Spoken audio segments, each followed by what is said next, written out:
No game, no life. Ending talk. Before you knew it, the sun had slid low and was casting scarlet light through the alley in Elkia. As Tet finished his tale, his vision somehow distant. Izuna's immediate reaction was, "How much of that story is true, and how much of it is bullshit, please?" Her eyes half closed, she smelled some bullshit. Tet laughed at Izuna's tearful gaze, which warned, "Depending on which part's a lie, I might not forgive you." What? What makes you think it's not all true? Riku and Shibi sound kind of like those assholes Sora and Shiro, please. Don't screw with me, please. Izuna snorted up some snot, served as an assertion that she didn't need her Werebeast super senses to figure out that much, and her eyes imparted that she knew she was being played with, too. You sure are sharp, yep. Of course, I dramatized it a little. I mean... Tet, who related his story while he played with her until the sun set, never once letting her win, looked up with childlike innocence. If I actually told you everything, then it wouldn't be an untold myth anymore, now would it? The entity farthest from maturity smirked like a kid. Damn it. You are a little bitch, please. Izuna glared hard at Tet, But you are good at petting, so I'll forgive you, please. Being all fluffy fluffed, there's a good girl. She purred and dropped it. Stroking her, Tet, his eyes now assuming the matter of a kind and loving god, thought, This child, Inahatsutse, is young and foolish. And that was also why she was bright, clever, and perceptive. Tet took her words, kind of like those assholes, very much to heart. Sure, he'd embellish what facts he knew, but those two who'd inspired him to create this world were indeed like blank. Somewhat. For they, compared to Sora and Shiro, the ones whose names spelled blank, were far stronger. After all, blank had turned their backs on that challenge, whereas those two had played the game with no rules, reality, and pulled off a stalemate. Even if it ended in a mess, a brawl through the mud and throes of anguish. Well, after all, that's what a stalemate was. Stalemate or perpetual check either meant coming from a position of certain defeat or refusing to surrender, landing back a blow along the way. But even so, to me, it was just so dazzling, enough to make me want to believe in them, you know? The hell are you talking about, please? Izuna purred and looked up, but Tet returned only a smile. Sora and Shiro, blank, were just what they'd aspired to be. 2 and 1. Would they ultimately reach the place their precursors never could? Would they make good on their declaration and defeat him? Or perhaps, to the contrary? Ha ha! While Tet was lost in thought, Izuna suddenly insisted. I ain't gonna let you quit while you're ahead, please. When the god came back to himself, Izuna had stopped purring and was sizing him up with the eyes of a gamer. Sora and Shiro are gonna get together with everyone else and kick your ass, please. Goodness me, he laughed giddily. Hehe, you figured it out? Jig being up, Tet, the one true god, brandished the Suniaster and smiled merrily. Izuna watched him coolly and replied, I'm a kid, but I'm not a dumbass, please. Yeah, you're absolutely right. I know. Youth was folly, yet unrestrained by the illusions of half-assed understanding, wise. Because even when the world looked complicated and outlandish, more often than one might expect, its essence was precisely as it seemed to the sensibilities of a child, exactly how those two saw it. Hey! Izuna! Where are you? Izzy! Where'd you go? Tet was quicker to react to the approaching voices than Izuna, hopping to his feet. Whoopsie. Guess it's time for me to go. It was fun talking to you. Wait. The hell did you even come for, please? Izuna had finally gotten to the most important question. What was the one true god doing there? But Tet simply responded with a rather bemused expression. Actually, I was gonna go give a cheer, but it's okay. With that, he allowed light to pour out of the Sunniaster. 'Cause I ended up picking up something even better. Izuna Hatsutse. I'll be waiting for you. Noting Izuna's blank reaction to hearing her name, which he didn't remember giving, and beaming with wildly content, surprising her in the end. Whoop! Tet vanished into thin air. But... Damn frickin' bastard! He whipped me and then ran, please! Realizing she'd been punked, Izuna puffed up her tail, her solitary growl echoing through the alleyway.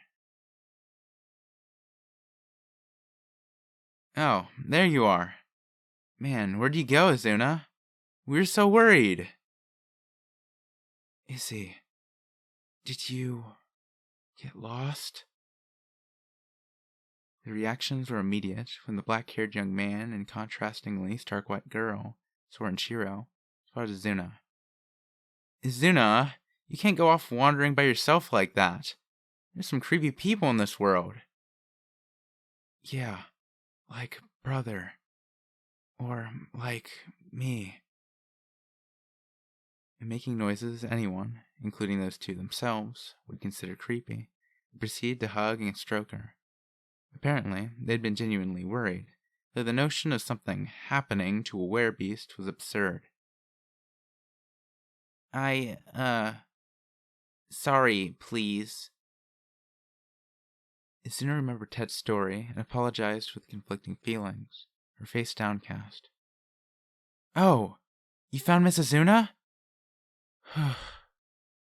That's a relief.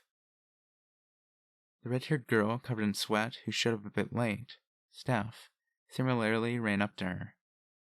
Miss Izuna, you mustn't go off by yourself. Look at these creepy people. Raising her eyes to apologize to Steph, who was pointing at Sora and Shiro, Izuna's gaze paused on the girl's chest, which was pinned with a brooch set with a blue stone.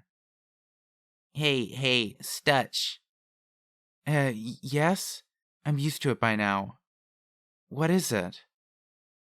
Where the hell did you snatch that stone on your chest, please? Can you not phrase it as if I stole it? Having vented her initial offense, Steph presented the brooch carefully. I received this from my grandfather. It is a treasure that has been passed down through the Dola family for generations. Let me see that shit, please. All right.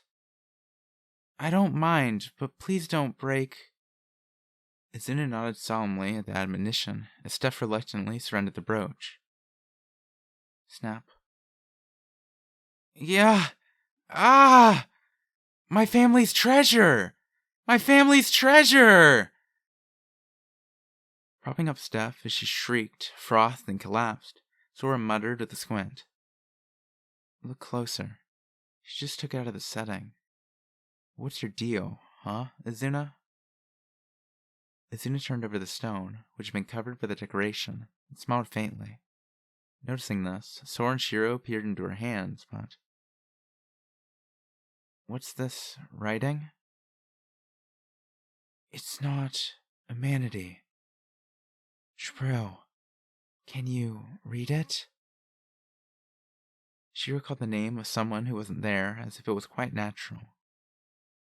Oh, yes. It is I, Jabril, who fly at your beck and call. My masters, what need might you have of me, who can interpret over 700 languages and forms both modern and ancient with ease? As if you don't know? Izzy, what's up?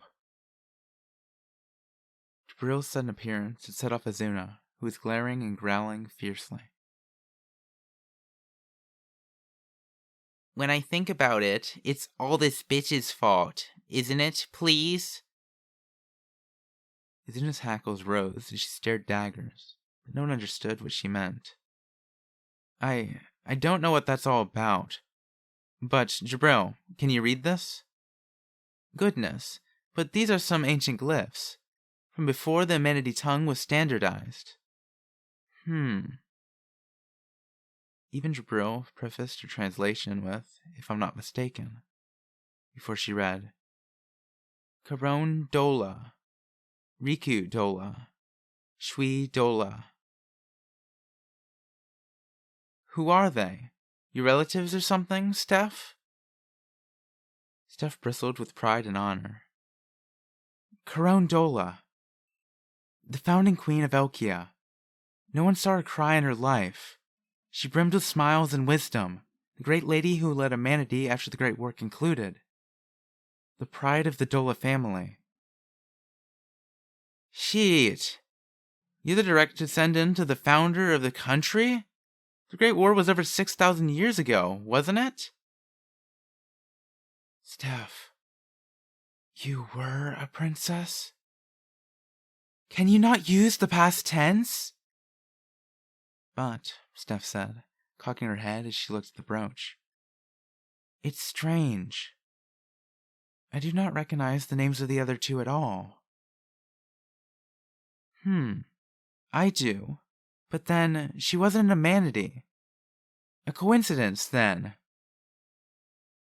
Though Azuna regretted Jibril's comment, Sora thought, no, the real question is, Azuna, how'd you figure out something was hidden behind the decoration when even Steph didn't know?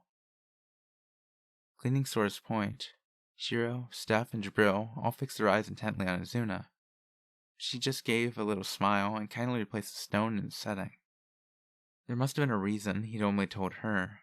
So her werebeast, no, her own sense, advised her to keep quiet. Well, then. Sora formally surveyed everyone's faces.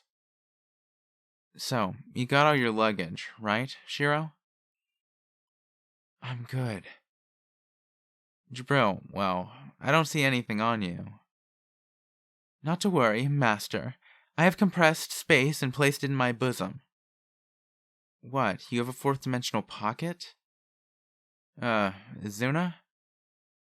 I got my shit, please. And over here we've got way too much. Steph? Yes, I've got it. The heavy luggage... It's our secret weapon, so handle it carefully, okay? Wait. Hey, where the hell's Plum? Here... Albeit not exactly of my will. I'll leave as soon as the sun goes down. Great. Looks like everyone's ready. What? Sora, aren't you going to wait for those two? We'll meet up with them there. In the worst case, they can always join in late. So, with that... With bold grins, Sora and Shiro looked around, asking, Right. Shall we go? Under the red moon, Sora chatted as he led the party. Since we came to this world and heard about the 10 Covenants and the X-Seeds, I've always wondered. 16 seeds, each assigned a race piece. Gathering them all gave one the right to challenge Tet, the one true god. That was this world. This game. But it raised a question. How do you collect the race pieces of races that don't form groups, like Odeus? Walking alongside Sora, Shiro completed his thoughts little by little. The 7th of the 10 Covenants, for conflicts between groups, an agent plenipotentiary shall be established. Plodding along behind them, Steph hadn't realized something so obvious until it was pointed out. Right. Odeus hasn't designated an agent plenipotentiary. The Odeus piece can't be taken. Pattering along behind Sora as he summarized his implication, Izuna still wasn't sure she fully understood. At least, that's what you'd think if you're an Odeus, right? The corners of Sora's mouth twisted sarcastically as he said it. This world Tet's created, it's all a game where we collect the pieces of the other races. Yes, the difference between a player and a prayer. The old day assumed that they were just the players, and the rest were just prayers, so they'd just prop their feet up in heaven, Sora imagined. After all, these were the guys who'd warred for an eternity. So, one could easily imagine some races would assume the same, give up, and surrender to them. But Sora pursued this line of reasoning as if mocking the gods he imagined. They're way off the mark, you know? Walking beside him in fine form of the moonlight, the damp-haired boy, sneered. Yes, because to begin with... Yes, to begin with. Walking with her hand in Sora's, Shira smirked. If you don't have to take the race piece, that changes things. Jibro beamed at that as if awed by Sora and Shiro's, her master's, insight. Too true. After all, if it is the agent plenipotentiary of Odeus you seek. They all stopped in their tracks with a thump. Why let the Ode decide who that is, right? Sora's eyes narrowed as if to verify the identity of the person before them and said, Shrine Maiden of something? Kanagari, capital of the Eastern Union. The garden in the central division of the shrine. On the red bridge over the pond illuminated by the divine light of the moon, sitting on the railing, gently ringing her little bells. The Shrine Maiden, agent plenipotentiary of the Eastern Union, of Werebeast, swayed her 2 golden bells and smiled bewitchingly. Beyond the horizon, having returned to the peak of the Black King, Tet looked down upon the land and spoke, not for anyone to hear. He simply played with the cards in his hand, tossing words into the void. The world really is simple. Just like he thought. The way everyone must have seen it when they were children. What complicated and made things difficult wasn't the world, but the terribly boring people who lived in it. Such were Tet's thoughts on the matter. I went to the trouble of creating such a simple game, and those guys are totally screwing it up. But I'm sure you guys can show him, right? The guys screwing it up. Yes, those boring guys. Those condescending ones who thought they knew everything, like some kind of gods. Thus, with a sigh, Tet, the creator of the game, glared at the ones misinterpreting the rules and totally wrecking the game's balance. With a malicious grin and eyes tinged with childish venom, he mused. Guess you're the one who'll be dragged down first. That's karma, huh? To slay a god for the 3rd time in history. To kill a god without killing them. Tet's eyes suddenly sparkled, and he rocked his feet excitedly. I know you guys. You can do it. I'm waiting for you. I believe in you, so hurry up. Drag down those wet blankets and come here. Ether manifest. Deity revealed. Divinity confirmed. Base. Wind and clouds swirled around the Shrine Maiden. In the center of the vortex, which took even Jabril's breath away, the Shrine Maiden finally deferred. Mr. Sora, Miss Shiro, all of you. I shall leave you my last move. And with that, the continuation of my dream that I once dreamed of seeing to its end. But Sora interrupted her line, picking it up. It's never ending, yeah. We'll prove it. Don't worry, just leave it to us. As if satisfied with his answer, the Shrine Maiden closed her eyes, At which point, the air, the clouds, the ground creaked. A manifestation of a concept blotted out the world, and formed words. How reckon ye the one ye call, O mortals? Someone who was not the shrine maiden opened her eyes and posed this question. As the being's authority and presence, its overwhelming pressure overcame them. We reckon you're a big-headed old parasite mooching off people on the planet. You're a worthless organism, worse than a shut-in, loser, friendless virgin. Like me or brother. Sora Shiro just taunted the Tempest, otherwise known as Exceed, rank 1. O Deus, you old god. Come on, let's start the game already. Frankly speaking, you're in our goddamn way, bitches. I finally did it. I finished this book. It only took me like 6 months and a break and a second week break because, yeah. I think I'm going to add a little space between this and the next book. In a way, I'm kind of getting a bit tired of this series. I don't know. Maybe it's because I recorded it for so much. Maybe it's because this book was so different. I was kind of before this book too, but I also really want to finish the series and I don't want to just drop it.